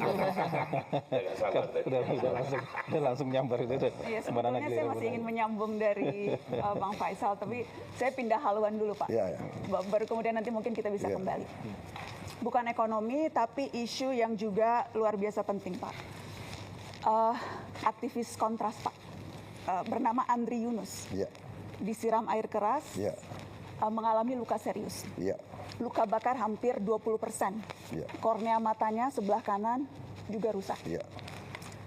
Kapolri sudah mengatakan mendapatkan instruksi langsung dari Pak Presiden untuk mengusut kasus ini. Dan saya juga ingin mengutip Menteri Koordinator Hukum, Menteri Bapak Pak Yusril, Komnas HAM, Komisi 3 DPR, semuanya menilai ini bukan sekedar tindak kriminal Pak Presiden, tetapi ini serangan terhadap demokrasi, serangan terhadap pembela HAM. Saya ingin tahu posisi Bapak, apakah setuju dengan penilaian itu Pak? Ya pastilah. Ini terorisme, iya kan? Tindakan biadab harus kita kejar, harus kita usut. Harus kita usut.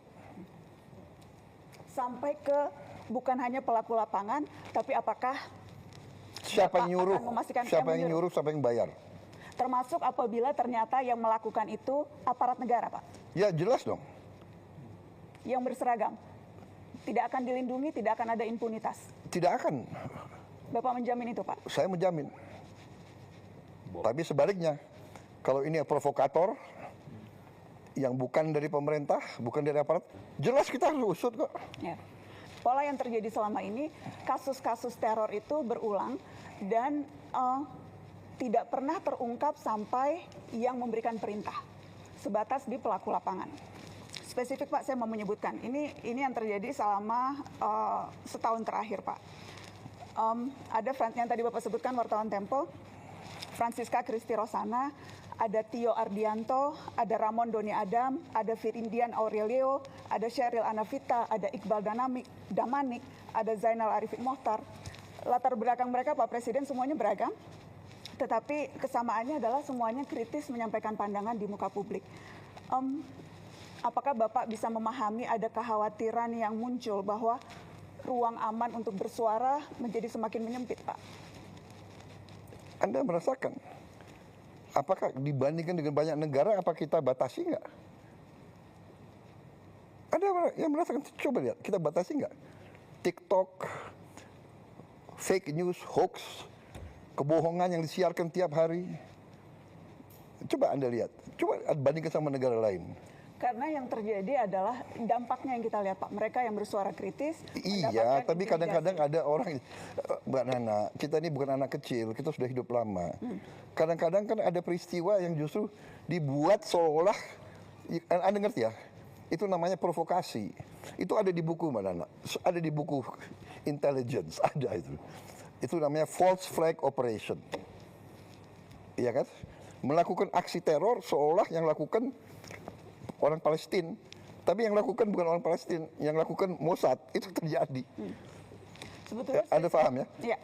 Jadi sama juga ini. Ini mau mengarah bahwa rezim kita otoriter.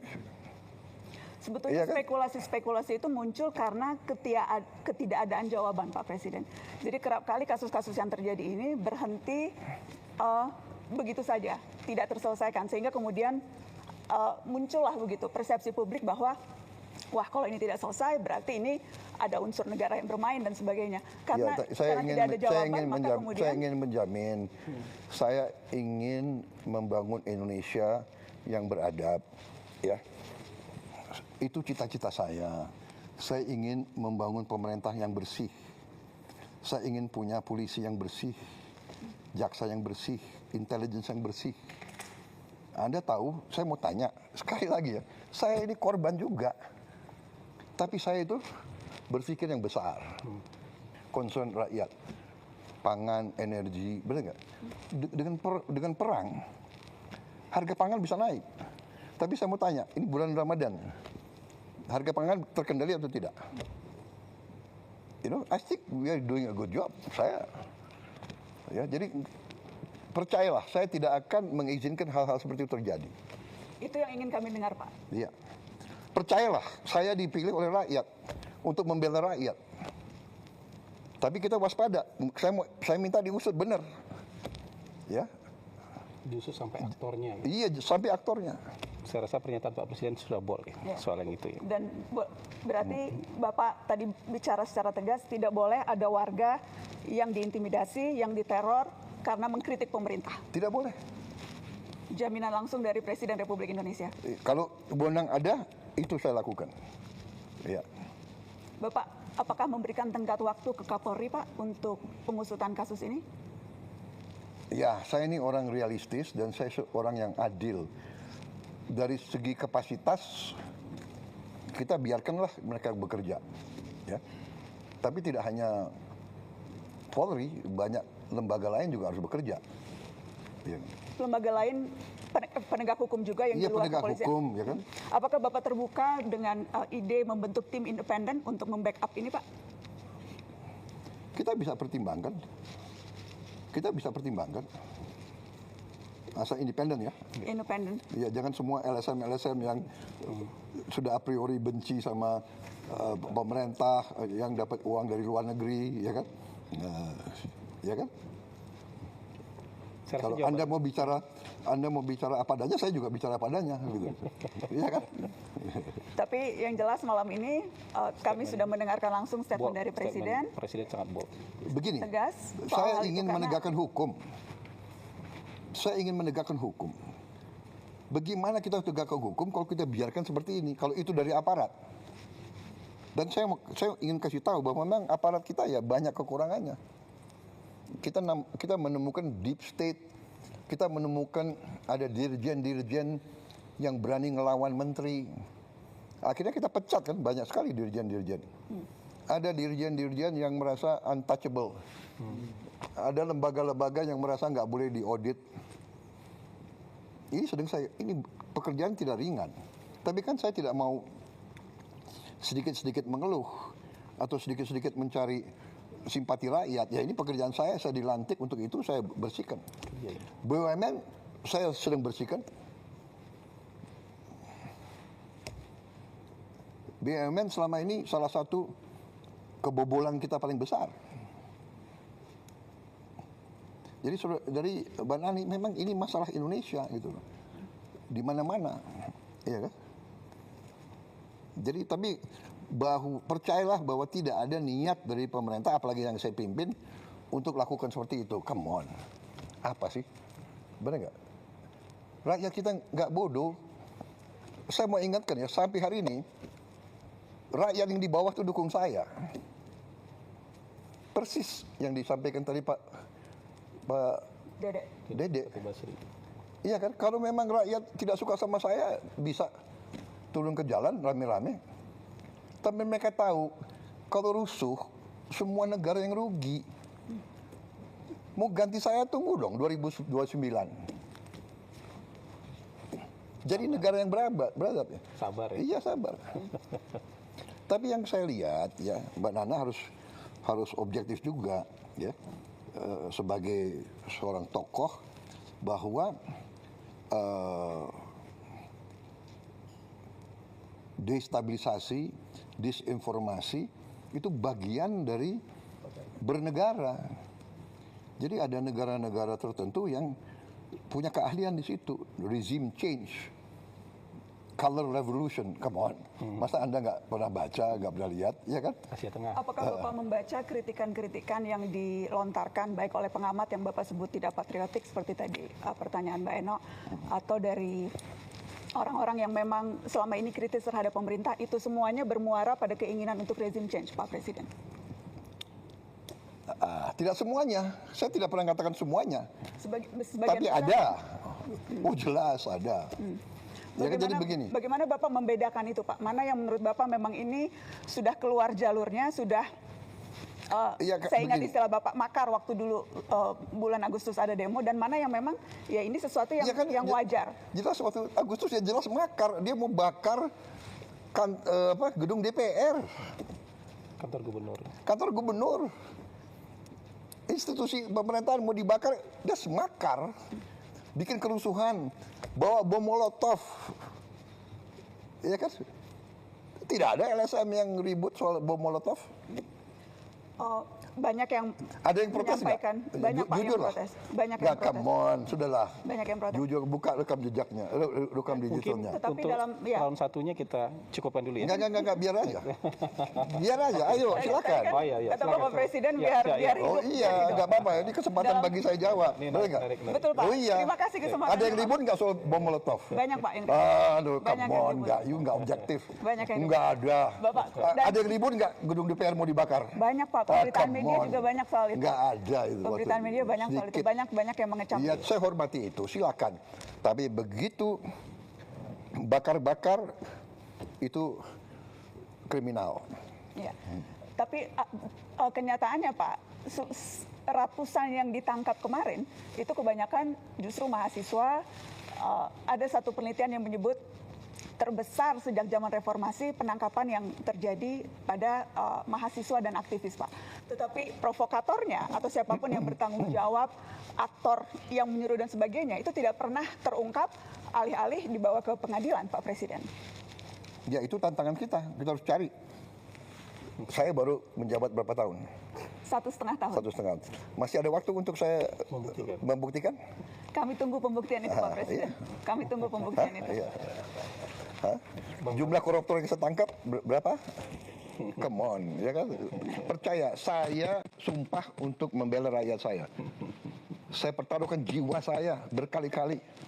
Saya tidak rela, saya tinggalkan negara ini nanti pada saat saya dipanggil Tuhan, saya tidak rela ini jatuh ke tangan maling-maling, bandit-bandit. Saya tidak rela. Baik, Pak. Ya. Dari Mbak Nana cukup dulu. Sebetulnya masih ingin panjang, cuma masih Nanti banyak round 2 ya, lain. nanti round 2 ya. Karena masih ada Bang Bosman Mardigu yang belum kebagian. Saya mau menjawab itu dengan sangat gamblang. Oh, sangat gampang. Saya senang. Apa saja. Ya. Kalau boleh, saya ingin menyambung satu pertanyaan terkait tadi komunikasi. Tapi saya kira Pak Mardigu belum. Mardigu dulu ya. Pak Mardigu udah nahan. Siap. Udah nahan dari tadi. Soalnya ini orang baru ini. Sabar Pak. Iya. Kayaknya tadi mengumpulkan semua pertanyaan-pertanyaan mau dirangkum jadi sebuah pertanyaan yang Nggak apa-apa, silakan. Debat itu bagus, ya kan? Terima kasih Pak Presiden Bang yang Mardigu. terhormat. Ini undangan pertama saya ke sini, mudah-mudahan bukan yang terakhir Pak. Jadi bagi saya blessing sekali ketemu Bapak, saya bisa mengungkapkan banyak hal. Di sosial media saya sangat aktif sekali dan sangat banyak data yang saya perlukan dan data dari Bapak yang tentunya saya perlukan. Dan saya bertanya tentang geopolitik, di mana kapasitas saya lagi minatnya di sana. Bapak melaksanakan mukadimah itu melakukan perdamaian dunia, karena salah satu di undang-undang kita di Mukadimah adalah menjalankan perdamaian dunia, dan Bapak sering mengajukan menjadi juru damai. Tapi kita tahu Pak, juru damai itu kita harus punya alat tekan Pak. Kita juga harus alat tawar atau apa istilahnya, bargain power atau deterrent power Pak, gitu ya. Nah, sewaktu Bapak join BOP, alat tekan kita apa Pak? Alat tawar kita apa Pak? Karena waktu itu belum perang. Israel dan Amerika belum perang. Sekarang sudah perang Pak. Nah, yang saya tetap fokus, selama Bapak punya alat tawar, kita bisa menjadikan tools itu sebagai penekan untuk perdamaian. Tapi kalau tidak ada Pak, apakah Bapak masih akan terus bertahan di BOP karena udah jadi board of war, atau bagaimana Pak? Baik, terima kasih. Jadi saya jelaskan ya. Saya jelaskan dalam konteks situasi sesudah 7 Oktober tahun 2023. 7 Oktober 2023. Terjadi serangan oleh Hamas Ya. Oh, di malam yang dan pembalasan dari Israel yang luar biasa. Betul. Bisa dikatakan gila-gilaan itu, ya. 7 Oktober 2023 Bapak. Jadi 2024, 2025 Terus. dihabisin rata Gaza. 80% rata. 70.000 diperkirakan mati. Orang tua, perempuan, anak kecil tidak bersenjata. Apa yang kita bisa buat untuk hentikan itu? Kita coba dengan segala cara, ya. Akhirnya kita dengan berbagai cara kita negosiasi, kita kirim bantuan. Indonesia termasuk yang paling banyak kirim, termasuk ya, salah satu. Tapi yang lain negara-negara Arab yang kaya-kaya juga pasti kirim bantuan yang lebih banyak ya. Tapi kita kirim Hercules banyak sekali. 3 Hercules pasar. Kita kirim kapal rumah sakit 2. Nah, di situ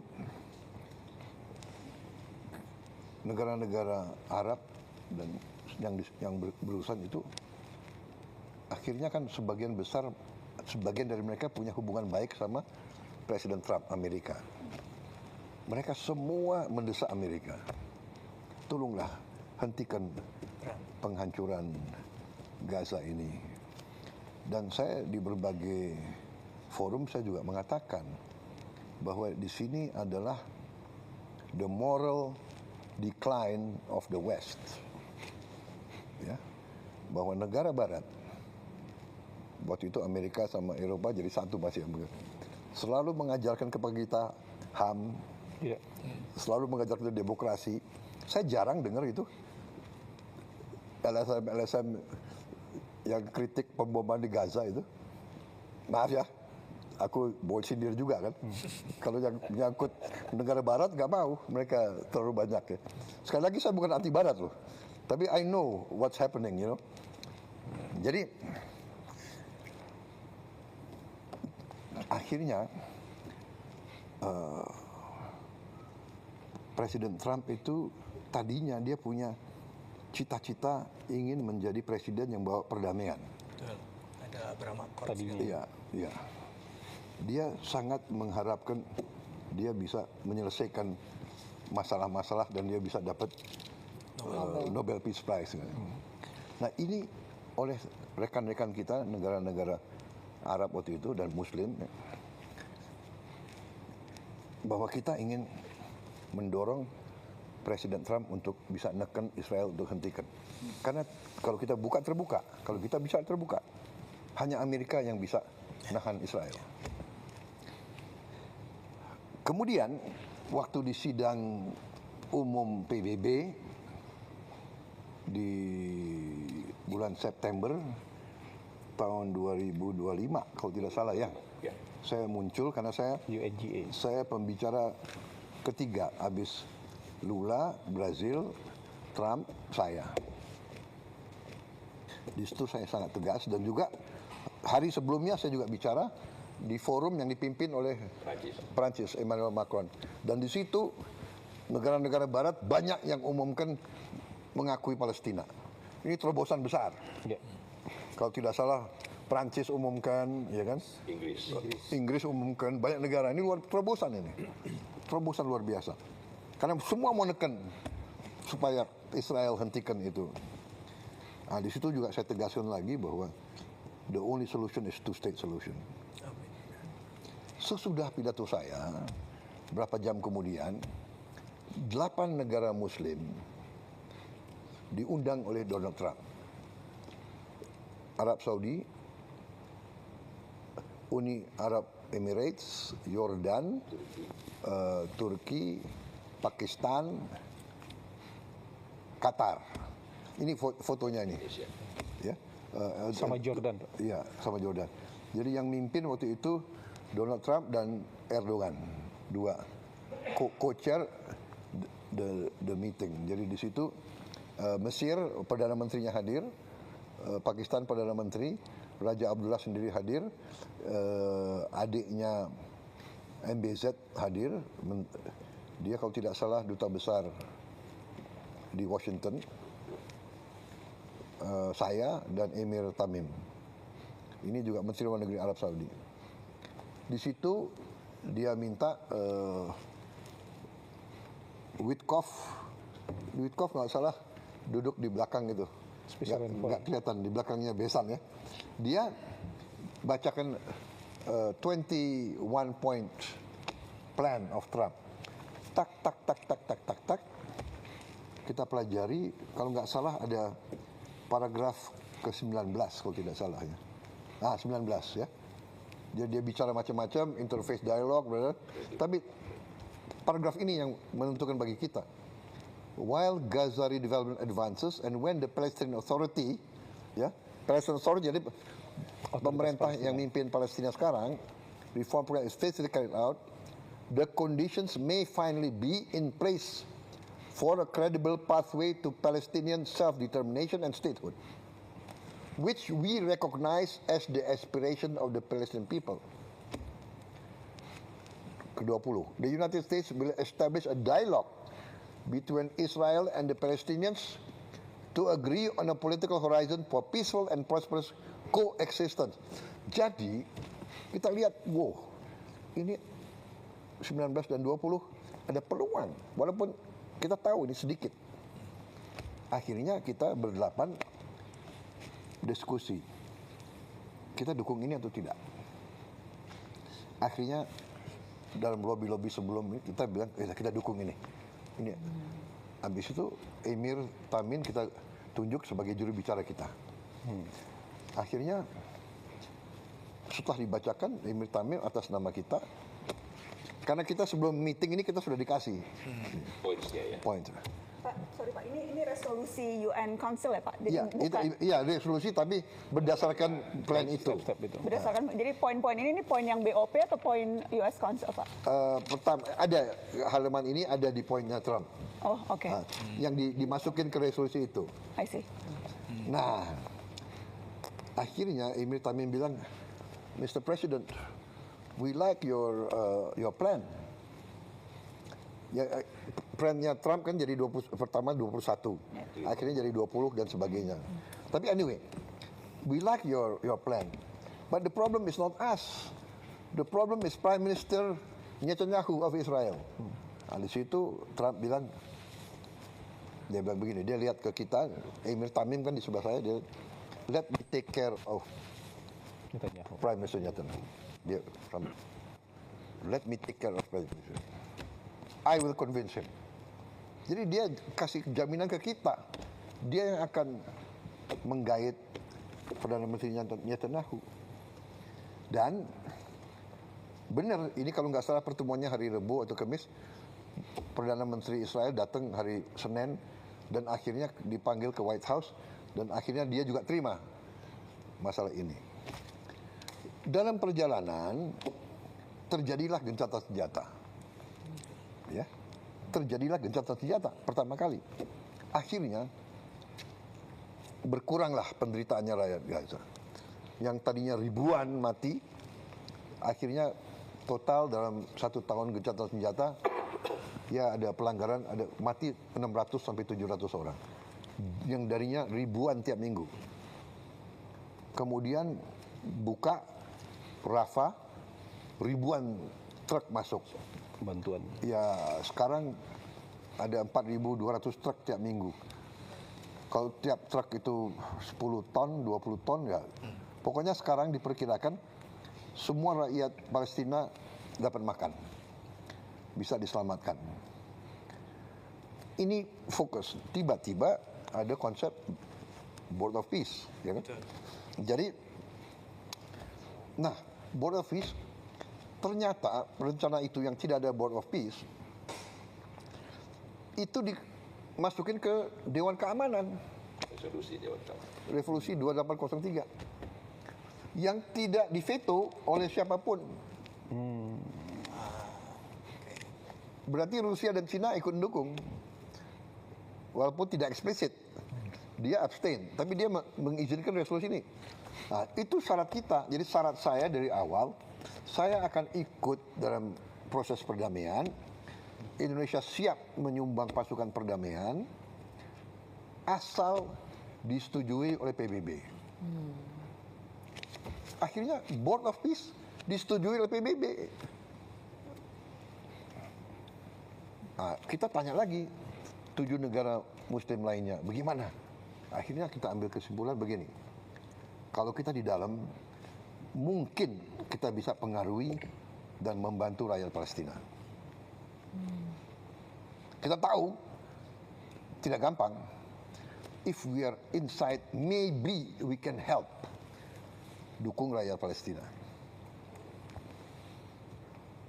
Kalau di luar, Pasti nggak bisa. we cannot do. Jadi akhirnya kita putuskan, kita masuk. Oke. Kemudian itu statusnya. Dan saya mengatakan selama kita di dalam BOP bisa bantu perjuangan rakyat Palestina, kita akan berusaha. Begitu kita ambil kesimpulan tidak ada harapan dan kontraproduktif, kita menilai kita habis waktu, habis energi dan tidak menguntungkan kepentingan nasional bangsa Indonesia, kita keluar. Itu kesepakatan kita bertujuh, tapi saya sudah ambil keputusan. Saya tidak akan nunggu yang 7 negara lain. Kalau saya ambil keputusan, kalau saya ambil kesimpulan tidak ada manfaat, mereka sudah tahu saya akan keluar. Ya, jadi saya setuju benar sama yang dikatakan Pak Mardigu. We must have leverage. Kita harus ada posisi tawar. Saya tidak tahu kenapa Indonesia diajak. Kita agak jauh. Tapi mungkin karena kita dianggap salah satu negara Muslim yang besar, ya. Turki besar, Pakistan besar. Walaupun kita jauh dari situ, kita diajak. Jadi ya saya menjalankan perjuangan bangsa Indonesia dari dulu. Kita selalu membela kemerdekaan Palestina, dan itu mereka tahu. Dan saya selalu katakan dalam pembicaraan saya dengan tokoh-tokoh Barat, kita akan ikut. Dan kita siap kirim pasukan perdamaian, asal saya bilang, semua pihak setuju keterlibatan Indonesia. Pertama, tokoh-tokoh Palestina. Kedua, semua negara yang terlibat. Mesir, Yordan. Saya katakan tidak hanya Mesir, Yordan, dan bagi saya bilang, Mesir, Yordan, saya juga minta didukung oleh Arab Saudi, Qatar, UAE. Itu mitra-mitra kita kan yang baik. Dan saya juga mengatakan, de facto Hamas harus menerima kita. Itu saya sampaikan. Karena we want to be a peacekeeping force. Kemudian oleh mereka, kita yang ikut di Board of Peace, itu dikasih kelonggaran. Namanya keterlibatan tiap negara diberi kesempatan sesuai dengan national caveats. Jadi keberatan-keberatan nasional boleh dihormati. Jadi kalau Board of Peace punya banyak kegiatan, negara X, kami mau ikut yang ini, kami nggak mau ikut yang ini. Itu boleh. Ikut serta dalam pasukan perdamaian juga begitu.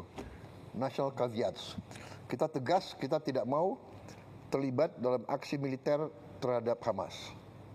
Satu. Kedua, kita tidak mau terlibat dalam mengambil senjata di weaponization dari Hamas. Kita tidak mau ikut. Yang kita mau adalah menjaga rakyat sipil dari serangan manapun. Itu komitmen kita. Setelah terjadi perang begini, kita konsultasi, tapi de facto-nya adalah everything on hold. Ya, saya sudah umumkan. Menteri Luar Negeri sudah umumkan bahwa sekarang kita tangguhkan on hold. Kita tangguhkan semua sampai penjelasan lebih jelas. Ya, kalau memang tidak ada suasana damai, bagaimana kita terlibat? Ya, itu pertama. Tapi sekali lagi kita harus hitung benar apa yang bisa kita buat bantu rakyat Palestina. Karena kita memang sangat diharapkan. Rakyat Indonesia, bangsa Indonesia sangat diharapkan oleh orang Palestina. Bantuan kita, makanan kita, bantuan dari Basnas kita luar biasa, besar sekali. Kita siapkan Hercules, tapi barang-barangnya kan dari Basnas, dari rakyat Indonesia itu besar sekali pengaruhnya. Jadi situasi itu, Pak Mardigu. Jadi kita lihat, tapi ya akhirnya sekarang kita harus bertindak dengan sangat hati-hati. Jadi di hold dulu Pak ya? Oh jelas, sudah saya umumkan udah dari minggu lalu. Jadi hold pasukan perdamaian atau bantuan ya Pak? Karena kan pembicaraan kayaknya Pak. Makan kan tetap diperlukan Pak. Iya. Kalau enggak kelaparan lagi kan ya. Kalau bantuan. Ya, yang kita hold adalah pasukannya. Pasukannya. Tapi bantuan pangan, rekonstruksi kan. Ya saya kira itu jalan terus. Harus jalan ya. Oke. Ketika Bapak bilang akan ada indikator yang Bapak gunakan untuk memutuskan apakah masih bermanfaat atau tidak posisi kita di dalam BOP, Pak. Iya. Apakah perang yang dimulai oleh Israel dan Amerika ini tidak bisa jadi indikator untuk kemudian memutuskan ya memang Board of Peace tidak lagi sesuai namanya karena bahkan justru memulai peperangan. Apakah itu indikator yang tidak cukup kuat untuk membuat Bapak memilih keluar? Iya, itu salah satu indikator yang sangat kuat. Tapi sekali lagi kan kita masih sinkronisasi dengan beberapa mitra-mitra kita di situ. Kita akan nanti tanya pendapat Mesir, Yordan, Turki dan sebagainya. Ya, kalau saya boleh usul Pak, ini kan penting sekali, karena semua orang juga bertanya soal ini. It will be unwise kalau kita directly relate masalah bantuan rekonstruksi Palestina dengan dinamika terbaru, karena di BOP kan urusan rekonstruksi Gaza, dan kita berpartner dengan begitu banyak negara yang lain, termasuk yang juga mendapat masalah tanpa sengaja walaupun tidak mau terlibat perang seperti Qatar, Uni Arab. Jadi mereka kan juga harus kita dengar. Kita bersahabat kepada semua. Baik, kita break sebentar bisa? Baik.